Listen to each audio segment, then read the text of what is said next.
actually work with an ecologist, Dr. Judy Fisher from UWA, who does a lot of research into human health and wellbeing from a healthy environmental perspective. She also works with a lot of indigenous cultures up in and around Broome. Her work is endlessly fascinating, and we're collaborating on a new work with some of these themes in mind.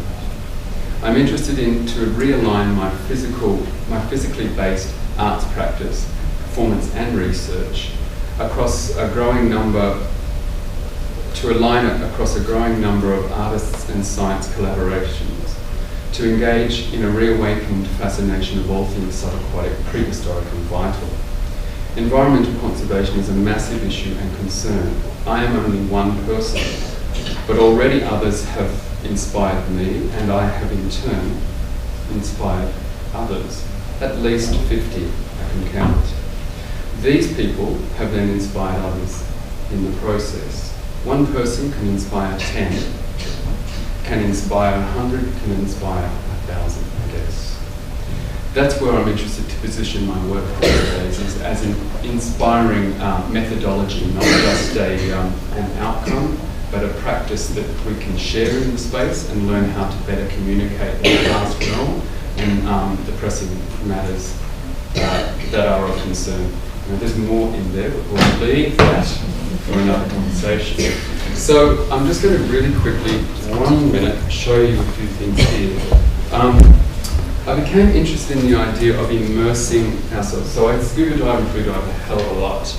And that is like an experiential conduit for me, in that it feels like all this information that I get from scientists is fantastic, but I also thought I needed, for my money, I need it to come from me as well. I need to be that scientist as an artist. I need to be able to go with those scientists and see how they data collect, learn how they collect this information, how they table it, how they decipher it, how they research it basically until sometimes many years up the track, just based on one aspect of one species, they find this first hypothesis. It's not all that dissimilar to dance. And I keep telling the scientists that, and they're completely keyed into it now. And we've all started to share our methodologies and our languages and the ways in which we adhere to our practices, and are finding more and more of these interesting parallels. To be honest with you, I find more scientists are more open to this than artists have been. And I find that interesting. But more artists are becoming interested in it, more dancers. But there has been quite a lot of skepticism. And I go, that's healthy, that's good. But it does become quite isolating sometimes. So I have tended over the last few years to remove myself from the dance community and just come back here and there. But just with my little team of trustee dancers, there's about 30 of them who are onto it and understand it. I've kind of put myself in a bit of a catch-all with them, and I find it's the best thing, because really before I was out like a mongrel everywhere, running amok, and I feel like it's become, by default, it's become a really good thing to do, and they're really all open-minded now to what's happening in a marine sense, and I guess that's the best thing, the best conversation to have. So I'll just quickly here, we've got to wrap up. Should ask questions. This is a dive memory suit. So one of my points of research is to put people in this, whether you've dived or not is arbitrary, but to put people in, and there are handles at the pivotal mobility points of the human body. We then blindfold you, sometimes ear-plug you, and we put you in this sort of sensory overload and deprived space. And you hop into the hammerhead, and we take you on an hour trip, which is assimilating a dive. So it starts off with you on your back, and it takes 15 minutes for us to just start to lift you off the ground. We're all breathing, you are as well, audibly. I'm feeding in visual information, imaginative information to the group and the person who's about to experience before they hop in. And then we turn you over and we do a thing called trimming, which is what you're doing when you're scuba diving. And we feed in information, basically, a whole lot of different information. Whilst we're not at that pressure, so we can't possibly, we're not diving, but it's just using an everyday dive as a way to install information and to see what comes from it in the end. What has been coming of it is absolutely endlessly fascinating. And you know, the choreographer in me goes, oh, get that on stage, get that on stage. But I've tried to pull back.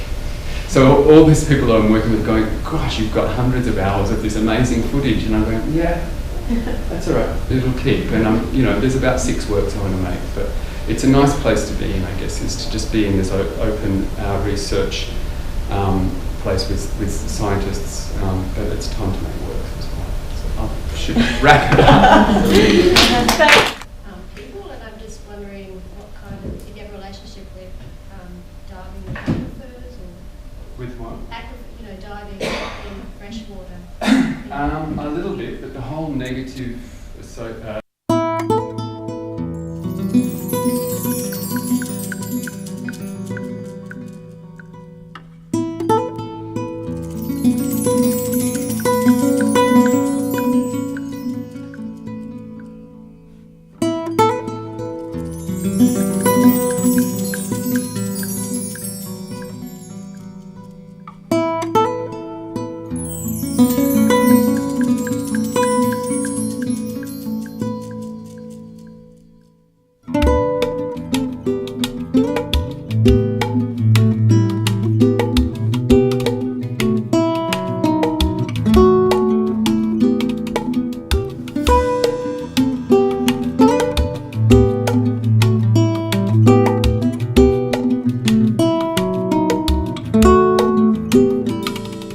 If blood would flow when flesh and steel are one, it drier than the color of the heathen and sun. Tomorrow's rain will wash the stains away, but something in our minds will always stay. Perhaps this final act was meant to clinch your lifetime's argument. And nothing comes from violence, and nothing ever could. From all those born beneath an angry star, lest we forget how fragile we are. On and on the rain will fall, like tears from a star, like tears from a star.